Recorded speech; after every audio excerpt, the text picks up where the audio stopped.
desktop window. Okay, there we go. Recording has started. Sharing my screen. Is it sharing? Can we all see Seb? Yay. Okay. Let us begin. Okay. Yeah, so welcome to my talk. Really chuffed to be doing an Ecosoc talk again. It's something I really enjoyed doing back when I was in the committee. So yeah, I'm going to talk about life after uni. And so I graduated last summer, and there are some things that I have since learned that I think, oh, past me would have found this quite helpful. So I thought I'd come back and do a talk to people in biosciences, but also I've tried to kind of make this talk quite broad, so it applies to other disciplines as well. But yeah, my name's Maisy, and I occupied several different Ecosoc positions throughout the years, and yeah, including president once. But yeah, so without further ado, I'll go through kind of what this talk is going to include. So the first is just introduction, so you know kind of what it is that I did and have done since, so you know my kind of general experience, and then I've kind of split the rest of the talk into three. So the first is the big bad outside world, outside academia, which is, you know, involving employment. So I'll talk about jobs and that kind of thing. Then I'm going to talk a little bit about PhDs and getting a PhD, because that's something a lot of people will be considering possibly as well. And I've learned a lot of stuff about applying through failed applications, so that's quite good. And then I'm going to sort of talk about what you guys can do whilst you're at uni now, that will help with both employment and securing a PhD in the future. Then I just got some general nice advice, and then we could do some questions at the end. I will also share my email, so for those of you watching it on record, drop me an email if you have any questions. That would be nice. Okay, so what did I do? So I began uni at 2016, straight from school. So I didn't have like a gap year in sort of employment or anything like that. And then I got involved with societies mostly in my second year, and I got very, very involved. So I was on the committee of 4 different societies and a part of 9 different societies, which is quite a lot. And I sort of toned it down a little bit for third year, and I was only on the committee of 3 societies. But then for my 4th master's year, I figured that at that point I probably should focus on my degree a bit more, so I was only just a part of Ecosoc in the end. But yeah, there's some lists, and I did, you know, peer support as well, and an open mic, which were great fun. And also whilst at uni, I did summer internships. So I went away to Honduras for 2 years in the summer. That was really cool. I worked at a wolf sanctuary in the summer. I got a summer job at a special needs school, just basically cramming in as much experience as possible. And then, yeah, since graduating, I have applied for 2 PhDs and didn't get either of them. And I've applied for several jobs and have got a few. So I kind of have learnt through trial and error some of the things that worked, and also I've been able to speak to people that give people PhDs, so I've got a bit of information. I've also set up my own illustration business, which has been fun and a bit scary, and I've also managed to get 2 conservation-based jobs, which I'm really chuffed with. One I've done and it's since ended, and I'm due to start another one soon, so that's exciting. But yes, so on that theme, we can talk about jobs. And the key thing about getting jobs is experience. Now, I don't necessarily mean that, you know, if you want to be like an ecological consultant, the only kinds of experience you should be getting is kind of like, you know, mat surveying and stuff. Like, pretty much anything is transferable and useful. And what I have actually found is that quite often jobs which haven't at that time been kind of in line with what I want to do kind of in the long run, they have all given me something that has given me an edge in an interview.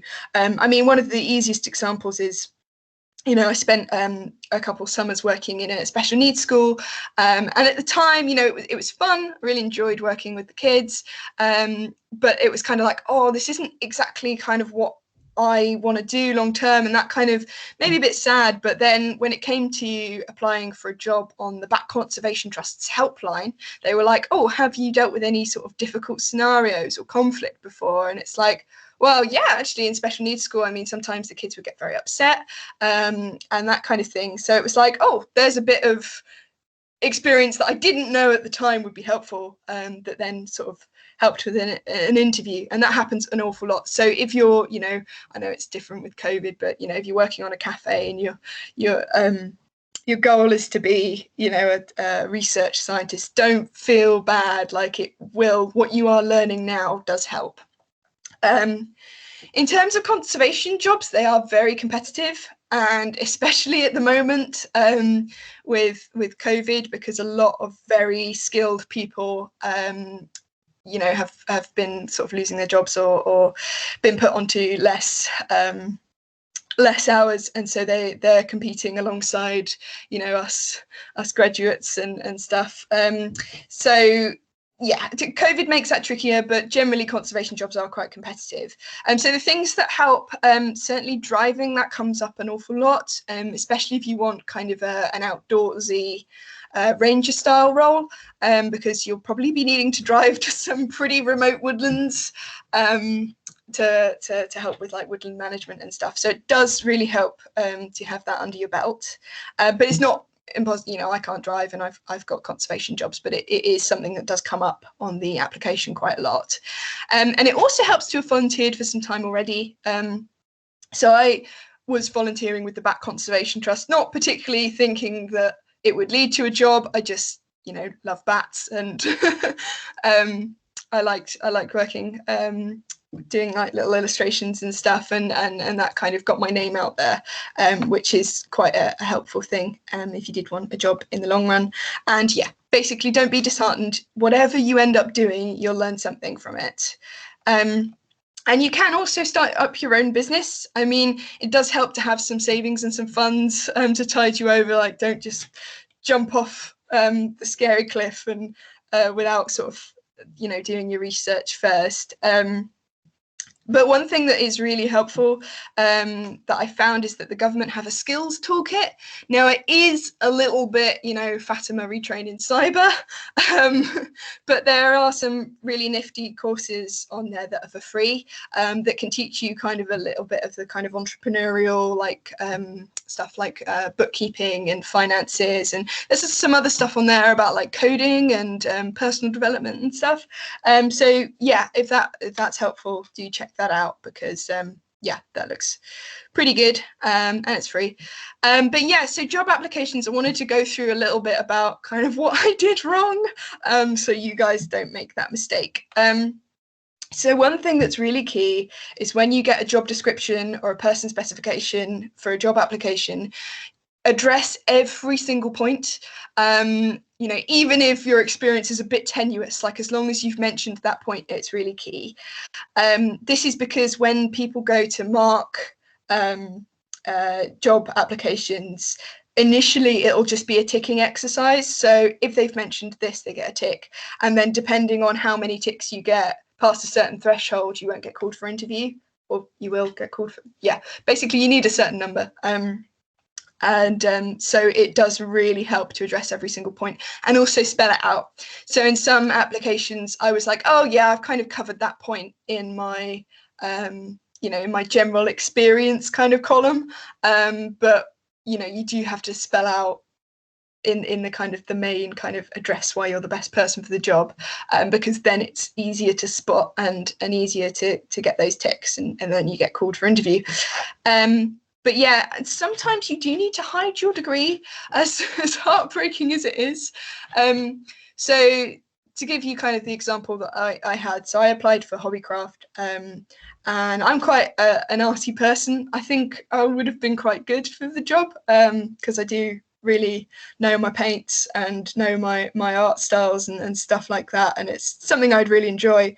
But of course, on my application, I was like, oh yeah, I am an integrated master zoologist from the University of Exeter, and I did this module and stuff, and it immediately kind of looked like, oh, she doesn't actually want to work at Hobbycraft, and so I didn't even get called for interview for that, which was sad. So, I mean, if it does ask for your qualifications, by all means put it, but maybe don't elaborate too much on it, because you don't want to risk putting people off. And then practice. I have done interviews where I didn't fully practice because I was a bit scared, and didn't get the job. So practicing is really, really key, and try and enjoy it. That's kind of a weird one because it does depend what your interviewers are like. If they're really lovely, smiley, friendly people, then you can kind of just relax and have a chat. If they're a bit scary, obviously it's a bit more tricky to enjoy it, but the more you can practice and relax and calm down, the better your kind of best self will shine through. So that's really key. But yeah, okay. So I want to talk a little bit about PhDs. I understand this route isn't for everyone, but there are some things that I've picked up that I have found really helpful, that I didn't kind of get from the course coverage. So the main thing is, please do not do a PhD if you don't know what you want to do next. I think sometimes there can be, oh, I've done an undergrad, not really sure what I want to do next, so I'll just do a master's, and then don't then think, oh, I don't know what I want to do next, or I'll do a PhD, because they are, they cost a lot and are insanely hard to get. Like it's a really difficult thing to do. If you are in that position and you're coming to the end of an undergraduate degree or a master's degree and you're not sure what to do next, I'd say try out a few jobs with fairly short contracts, and then that gives you an idea of kind of what you want to do, because a PhD is a really big commitment and they're really difficult to get.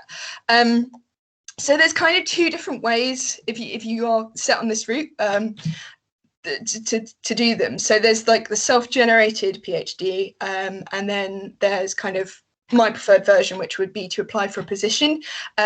Something that's quite good to check out if you're thinking that you might do a PhD, do have a scroll through the Find a PhD website, because that gives you like a nice overview of kind of what the kind of questions are that get asked for PhDs, and there's heaps of information on that website anyway. So I've included the link there. But yeah, do be warned, you'll end up like Sisyphus. So if you don't know, that's the Greek mythological guy that angered the gods, can't remember why, but he's basically cursed to forever push a boulder up the hill, only for it to then roll back down again, and he has to start up again. And it does really feel like you put your heart and soul into this PhD application and you're just back where you started, if it doesn't work out. So it's a big commitment. Don't do it without researching if it's definitely for you.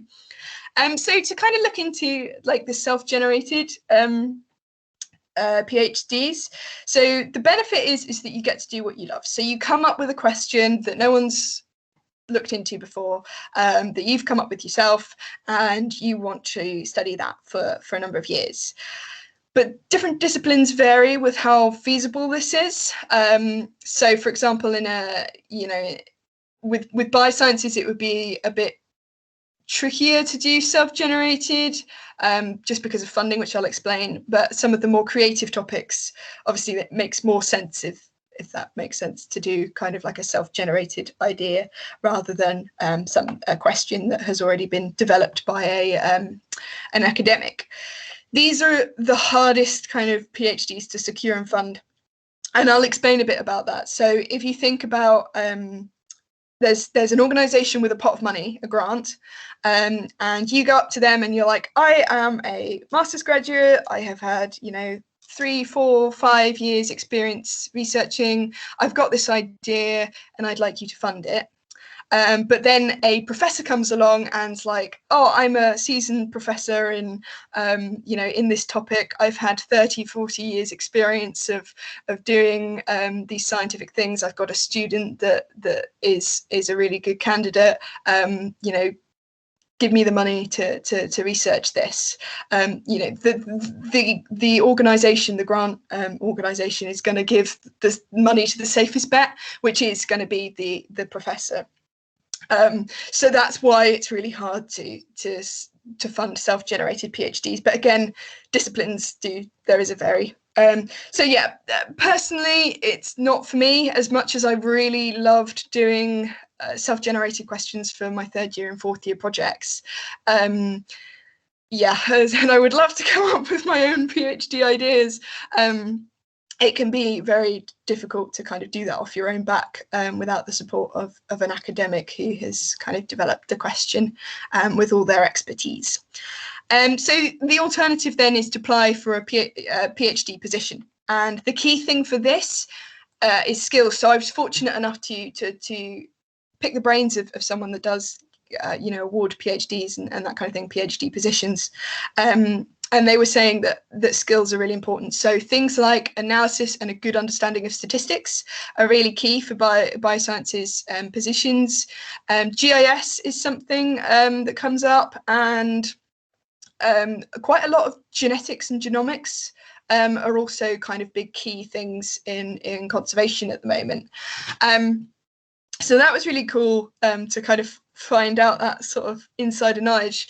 I didn't do the module on GIS whilst at uni because there were other modules that I, you know, wanted to do instead. But I have found since that ArcGIS is a version of GIS that's free, and it comes with its own manual online, which is amazing. So you can, in your own time, if you've got a bit of time, like outside your job or once you graduated and that kind of thing, you can teach it to yourself, which doesn't have the same kind of drive as doing it in an academic kind of setting, but that's where you kind of build up your self-determination and motivation.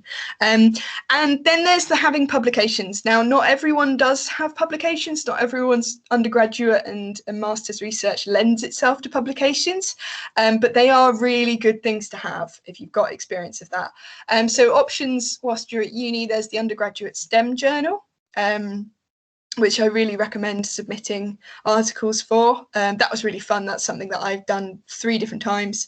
And then when it's publications, you know, they're not officially peer reviewed, but, you know, they're close. And you can also, so something my partner's been doing is writing up publications anyway that are not affiliated with a particular university.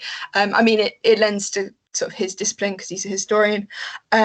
But so you can publish things without, you know, them being necessarily, you know, without being part of a university, and that can really put, you know, if you've got that under your belt, that's really helpful for a PhD. So it's not the end of the world if you don't have publications, but they do help. And you're more likely to secure funding if you get a PhD position that, you know, you've applied for, that a university is offering. As I mentioned before, with giving the money to professors and stuff. You might have to make a few exceptions with subject topic.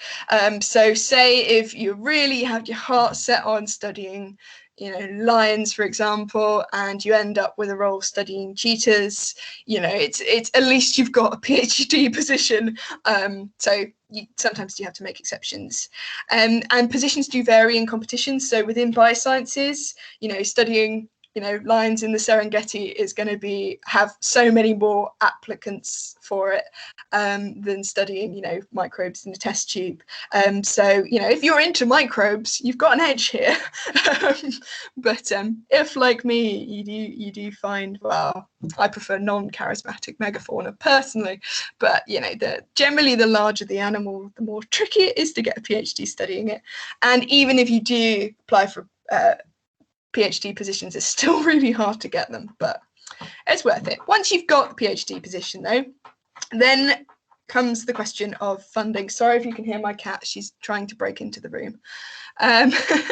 Because you'll need to have enough money to potentially pay for 6 years of existence. So 6 years of, not all PhDs are 6 years, some of them are 2, you know, 1 year, that kind of thing.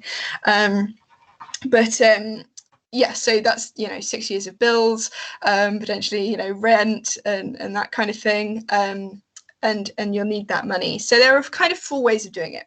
First is a part-time PhD. So the negative with that is that it does take forever, and as a result, there are kind of quite a few unis that will offer these. But if you do a part-time PhD, you can have a job on the side, and that kind of makes it a bit more financially viable. You've got your job supporting you with the money. But yeah, the negative of that, if it does take forever. You can self-fund a PhD, but you have to be incredibly rich. You'd need enough money for, all those bills and all of that for the entire length of the course. So, I mean, if you've got the cash, hooray! But I'm guessing most of you won't be in a position to do that. I'm certainly not. But the positive with that is that you're more likely to secure a position. If you can go to a uni and say, hey, I want to do a PhD studying this and I've got all the money needed to do it, they'll be like, sure, go for it. It's much more of a safe bet for the uni. You can get a fully funded PhD. So if you look on findaphd.com, there will be fully funded PhDs on offer.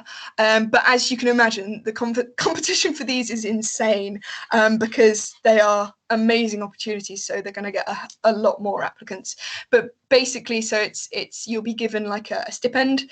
So every year, a set amount of money, kind of like you would with like a student finance loans. And it's the best route if you can get there, because that's it, money troubles, don't need to worry about them. But stipend is kind of quite small. I mean, personally, that's not really too much of an issue.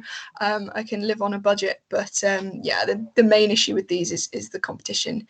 Or you can do what most people do, which is applying for grants, and it can take forever. It takes a lot of applying to lots of different grant organisations, and it's very tricky, but you can get there. You just got to stick at it. So following along that route, we're going to talk a little bit about applying for grants, and then we'll kind of broaden out our perspective of life after uni. But yeah, so disciplines differ with how much money they have and where they're likely to put it. And it basically all comes down to why. Why is your research important? How is it going to benefit humanity? Why should we fund this? And with something like disciplines like engineering, the why is pretty straightforward. It's kind of like, oh, I'm going to make a solar panel, which is going to make someone down the line lots of money, and that's really good. So it's like, okay, that's an easy kind of, you can see, oh my goodness, the cat is actually in the room now. I don't know, how did you get in? Sorry. Engineering. And now my phone is ringing. This is amazing. Okay, turned it off. So yeah, so why would you, let's just try and get my train of thought back. So it makes sense to kind of fund that, because the benefit to people is more straightforward.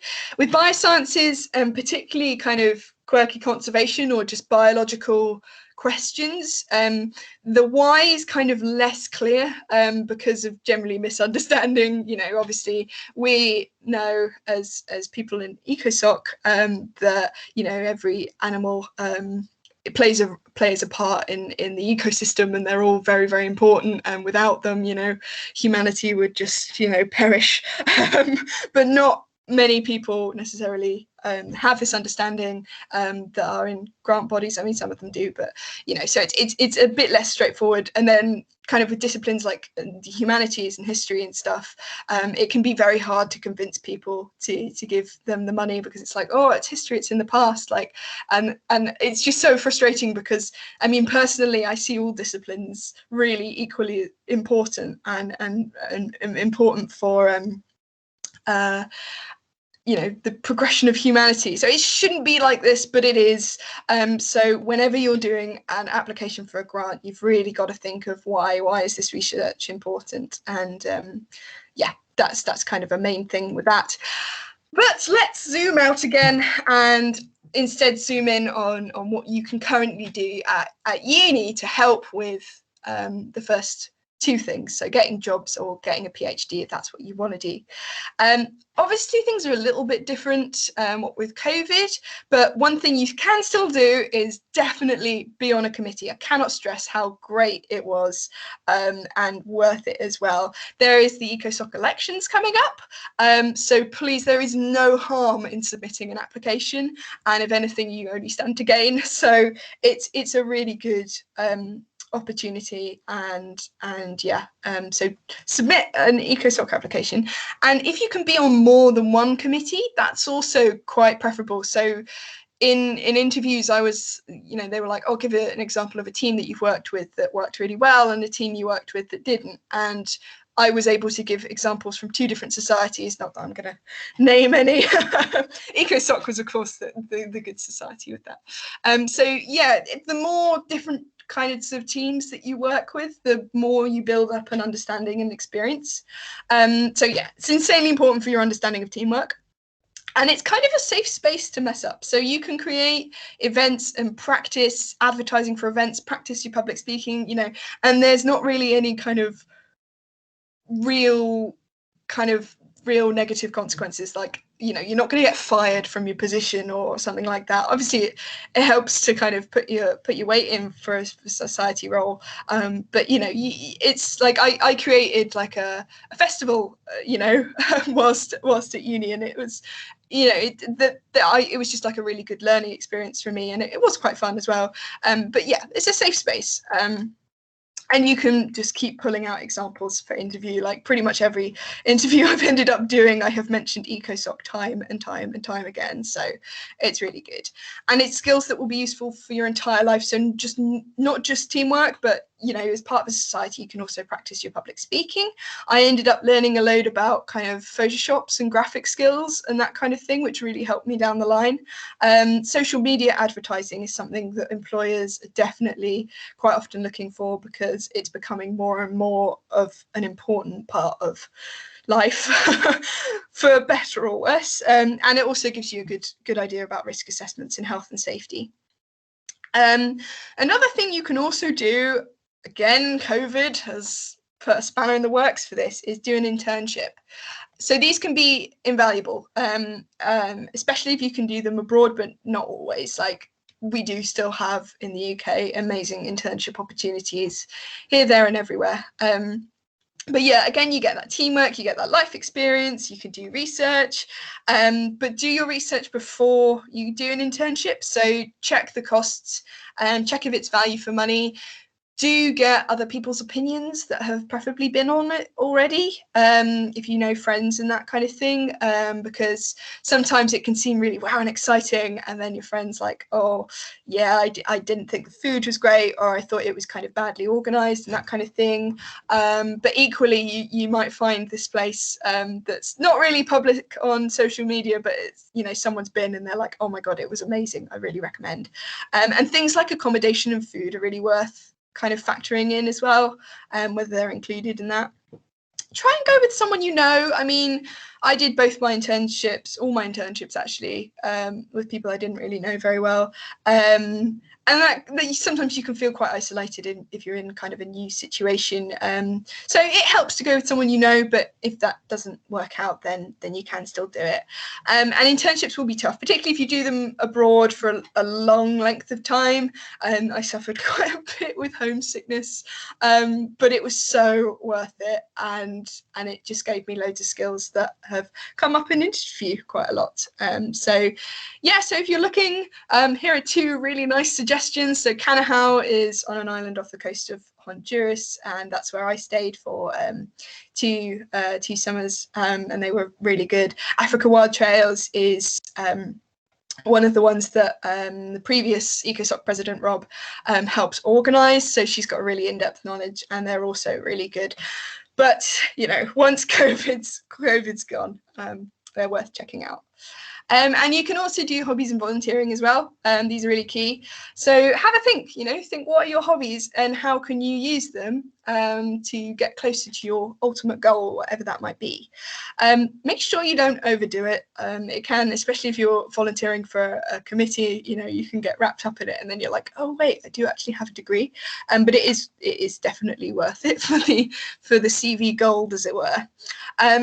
Try and minimize how much you do your hobbies for free. I mean, this isn't really the case with volunteering because obviously that's, the whole point is that it's for free. But yeah, just beware that of saying yes to too many things, because it can seem really encouraging at the time, but then you're like, oh, actually, I do need to get paid at the end of the day. But particularly for volunteering, it's an excellent foot in the door for small organisations, conservation and stuff, and even larger conservation organisations. I know the RSPB is really keen on people volunteering as kind of like a precursor to potentially applying for jobs there. So yeah, volunteering is really, really key for that kind of thing, as much as it can sometimes be exhausting to forever be working for free, but it's part of conservation, I think. And through doing these kind of things, you'll develop a unique selling point. So just using conservation as an example, there's lots of conservationists, but if you can be the conservationist that is, really like a really good mathematician, or the conservationist that does illustrations on the side and stuff, if you're the conservationist that is really passionate about ladybirds or something, that gets your name out there and people will remember you, and that's really key. I was quite chuffed actually. Someone was like, oh yeah, you're the girl that does the drawings, and I'm like, oh yes, yeah, thank you. So that can be really key. But yeah, okay, so now just some general life advice from what I found out.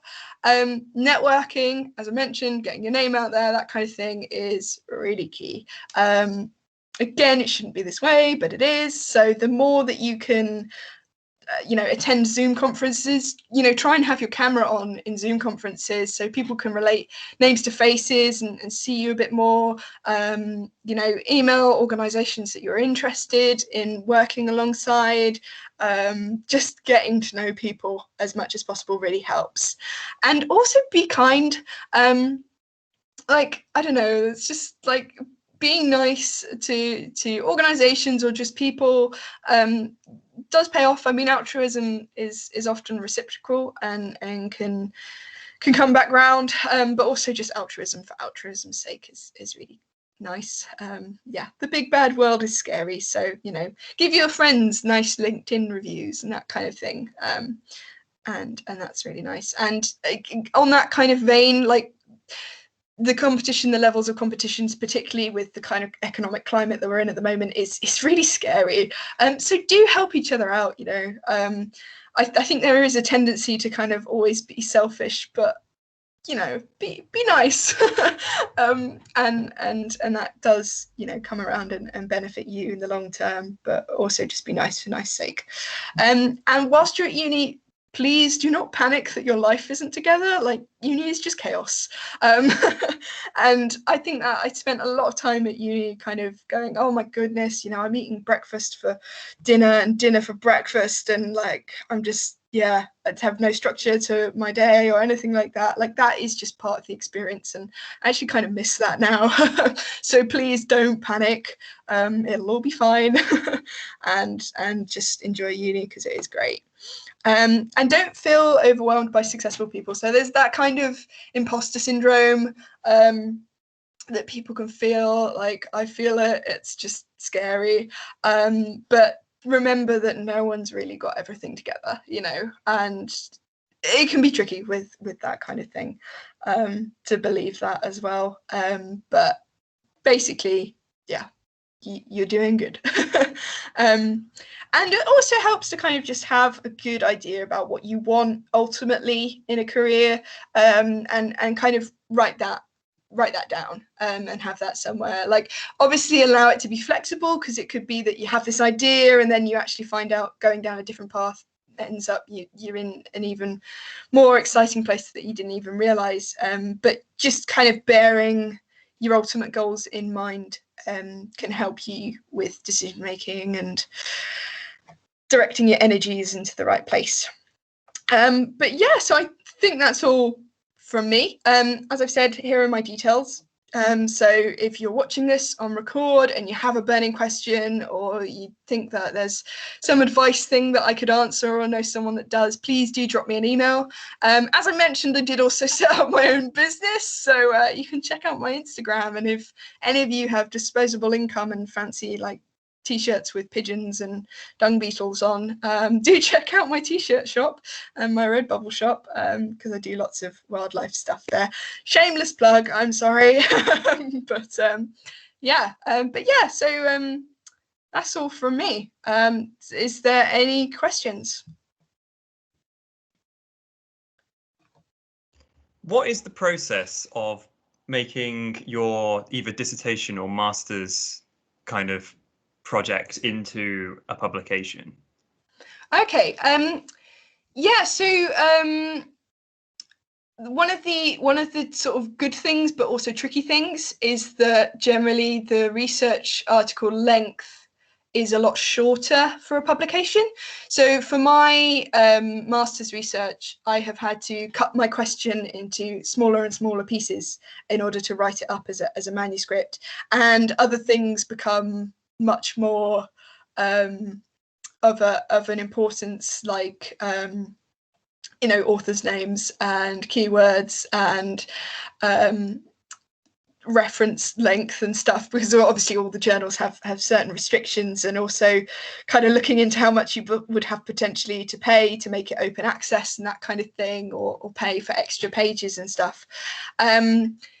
So it's similar. It's very similar to just editing your work if it was an assignment, but I guess there's a bit more of an awareness of different things, because different things are now more important. You're not getting marked on it, but you do have to format it correctly and also make it less. So it's not so much proving that you've done loads of research. Well, I mean, you do have to do that to some extent, but like, I don't know how to explain it. Like, the marking element isn't a thing anymore. So you can, when I've put like heaps and heaps of references to explain one point, and it's like, well, that reduces my word count quite a bit. So maybe just the two most relevant pages are for that particular point. Like, I can reference that. So yeah, it's kind of long. It also helps to see if your supervisor will be able to maybe read through, and if your supervisor thinks it's publishable as well, and if they're willing to help. Like, I've got my supervisor helping me, and he is the best. So that's also a really key thing.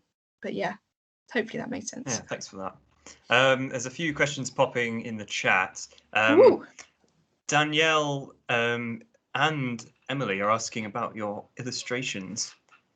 Will you talk about your illustrations and art and how you use that? Because I really enjoy doing illustrations too, and so I was wondering how I can integrate that into working with nature. Oh, brilliant. Yes, well, so it kind of started through Ecosoc. So I can't bake really very well. And so I thought, oh, what could I bring to like the bake sales? Well, I can do art. And I started doing art kind of in the stalls, to kind of draw people over and hope that they would buy a cake, and then also try and sell some art as well. And so that's kind of where it started. And so, yeah, like, and then I kind of set up the Ecosoc charity shop, which is a T-mail account.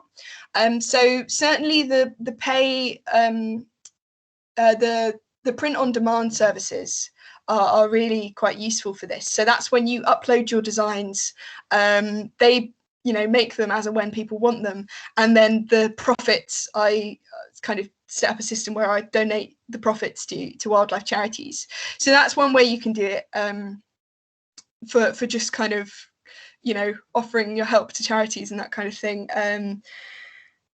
But yeah, and also contacting charities and seeing whether they would have a use for some illustrations, and drawings and stuff. So I mean, I've done that with the Bat Conservation Trust.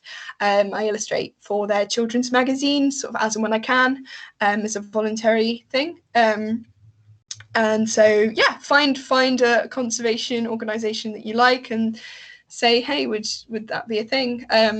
And so, yeah, if you want to make money out of it, print-on-demand services are a really good starting block. So things like Redbubble and Tmill. But if you want to just do it to kind of,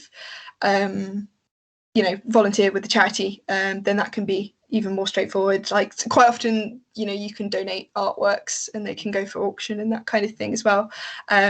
So yeah, there's heaps of things, and it doesn't also just have to be illustration. Like there's heaps of kind of hobbies that just with a bit of thinking, you can work into helping you with your nature goals and stuff. So yeah, definitely worth doing.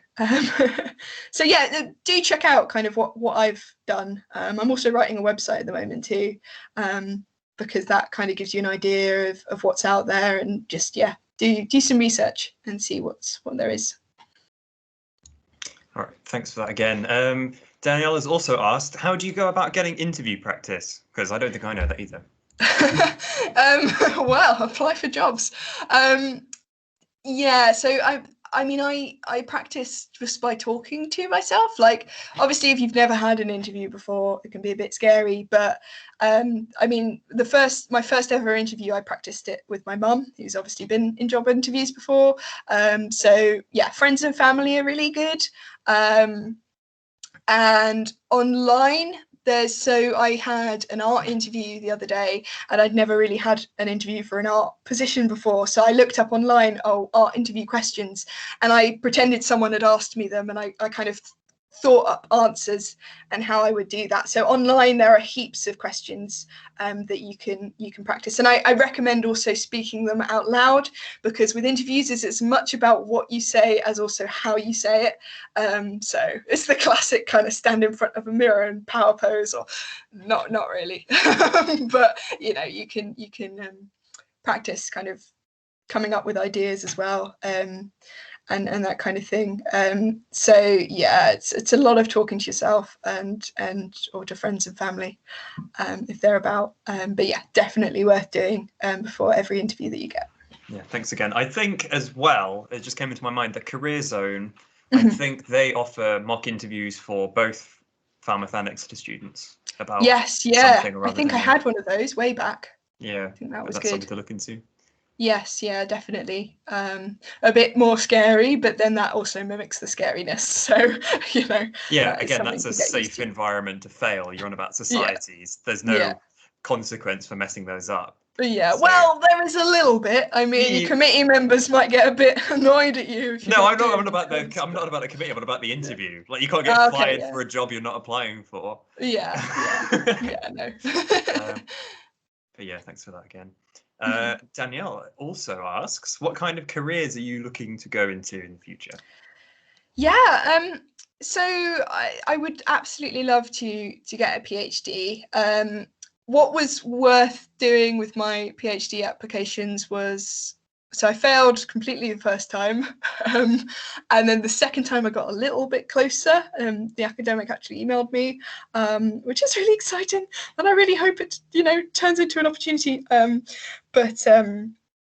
Yeah, so doing a PhD would be awesome. But I do also have this artistic side that's like, I just really want to like paint all the time.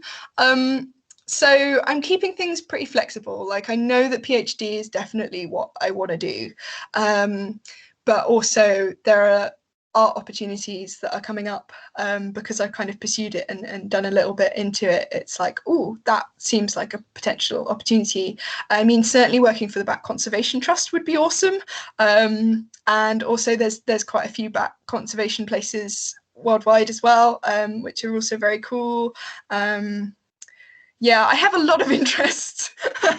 So just generally in the kind of sciencey, learning, kind of naturey, arty kind of direction, which I'm not even sure there is an ultimate job that incorporates all those things, but yeah.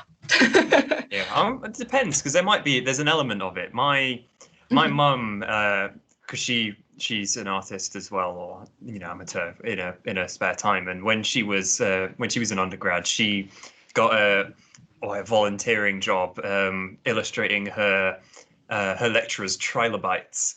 So I keep trying to find it, but somewhere somewhere on, Google Scholar somewhere is my mum's drawings of trilobites that she did for her old professor that I need to try and track down.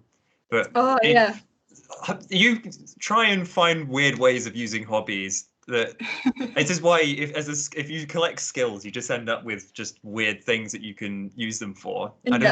Every skill is transferable if you hammer it in hard enough.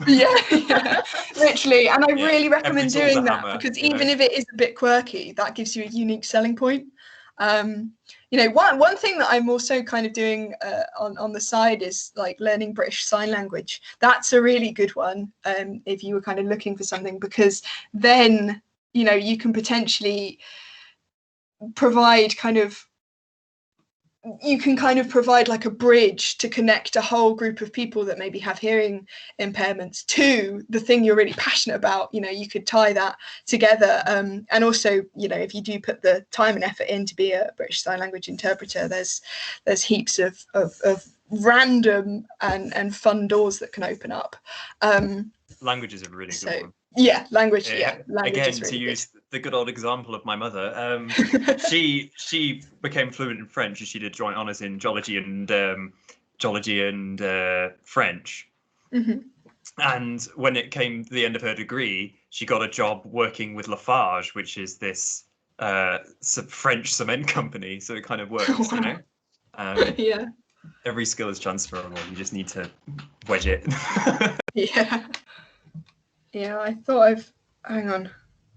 I thought people might appreciate my my cat, who's decided to come in, and I'm not even sure how she got in the door. But yes, she's my shadow at lockdown. But yes, are there any more questions? A couple of things happening in the chat. I'll see what happens.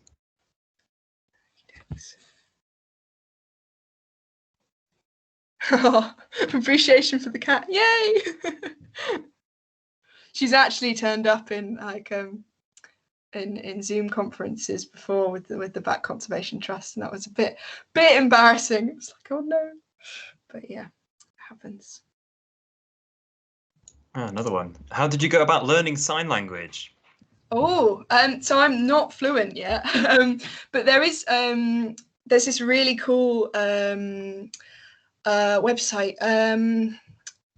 I think so. They offered. I'm not sure whether they're still doing it, but they offered like a reduced rate for students onto their course, and it's like you kind of teach it to yourself.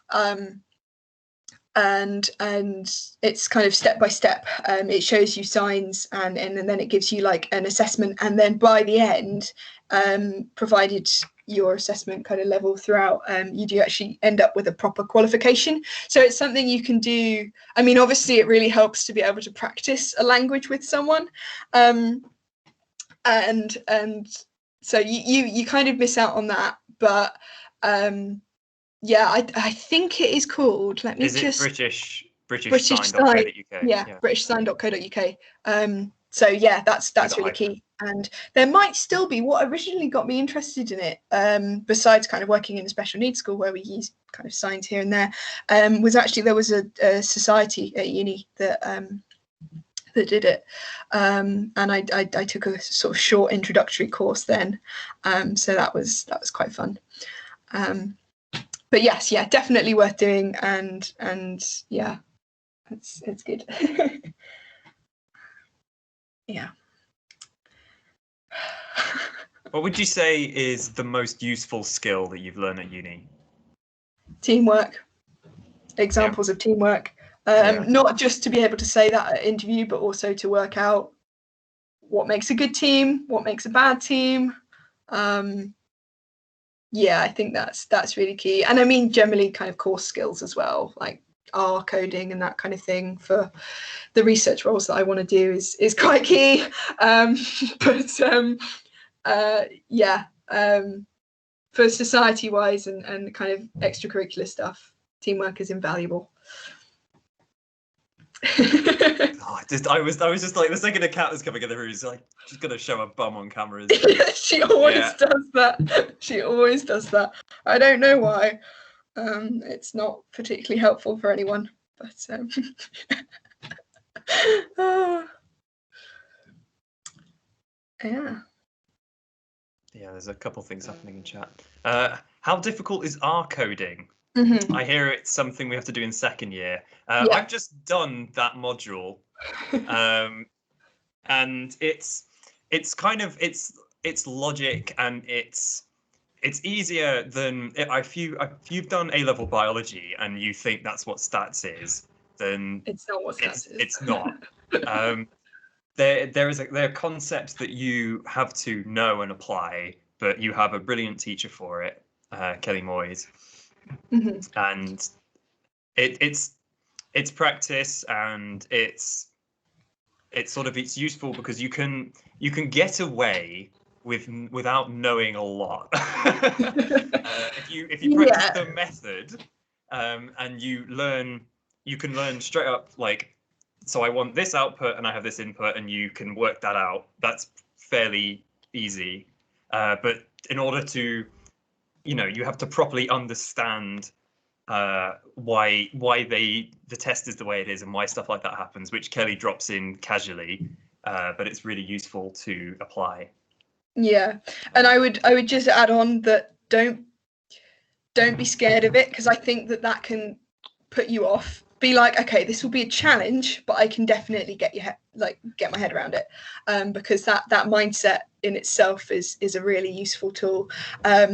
Art can be your best friend. Like, it can be really tricky, but I didn't come from a stats background at all. I didn't really do statistics in biology A level, and I didn't for maths. And yeah, I ended up with a really good statistics grade by the time it got to my integrated masters. So, it's not impossible. There's lots of help out there, and if you can get your head around it, it's invaluable. It's really key. Yeah, it's Kelly. You could just ask Kelly and she'll tell you, because Kelly is it's lovely. just kind of it's sort of they expect you at like lower levels to work stuff out like on your own, or kind of like if you remember, like, I don't remember, like GCSE physics, they made you remember all the equations, even though no one would ever do that. You just go, God, I don't know what that is, and you ask the person next to you and they go, oh, it's this, and you're like, oh, that's fine. That's I mean, don't collude in the exams, but you can help each other. Yeah, and when you do stats in the real world as well, outside of it being kind of marked, that is what it's all about. You ask your supervisor and you ask your friends. There'll inevitably be people in your class that become stats whizzes. If any of you are those people, you're going to get a lot of questions soon. It's you're not alone when it comes to statistics. And what's actually really nice, if you are on the integrated masters course, is that Dave Hodgson does this brilliant, it's intense, it's really intense, and at times I was cursing the fact it was so intense, but it is, now that it's done, I actually really appreciated it. But basically it's kind of like the main coursework you're allowed to do as a class, so we were literally all in the master suite helping each other out, and stuff like that, and I learned so much and it's stuck in my head, so that's really awesome as well. But yeah, okay, bye Kelly. Thanks for coming. Oh, she's just gone. Oh no. But yeah, so don't fear statistics. It can be your friend. Yeah. And also, when it gives you those significant results, you're like, yes. If you think holistically about why do I need to know this, and when is this going to be useful, it helps. And also, everyone, it's not that scary. I kind of, when you can kind of help each other and figure stuff out along the way, it does take the fear factor out. But yeah, if you just see it as a big wall of maths, then it's fine. Yeah, but it does most of the maths for you. So yeah, R does. Yeah, R is your friend. You just have to be aware of stray brackets and random full stops that cause the code to break. But yeah, it's good. But yeah, I got no more questions. I think as long as Danielle and Emily don't have anything else to say, that we should Should we call it there? That was... Yeah, that sounds good. Well, thanks for inviting me. Thanks for coming been back. A delight. Can never get rid of you from Ecosoc. No, You're gonna put your foot in the door. Back in. I do miss Ecosoc. It is well worth getting involved with. So apply for the committee. Yes, please do. Cool. Okay, cool. Well, yeah, hopefully that's helpful. And just thank you. There we go. HAO. Thank you. You're welcome. All right. Bye. Thank you very much. Bye. Thanks. I'll stop the recording. Splendid. Hang on.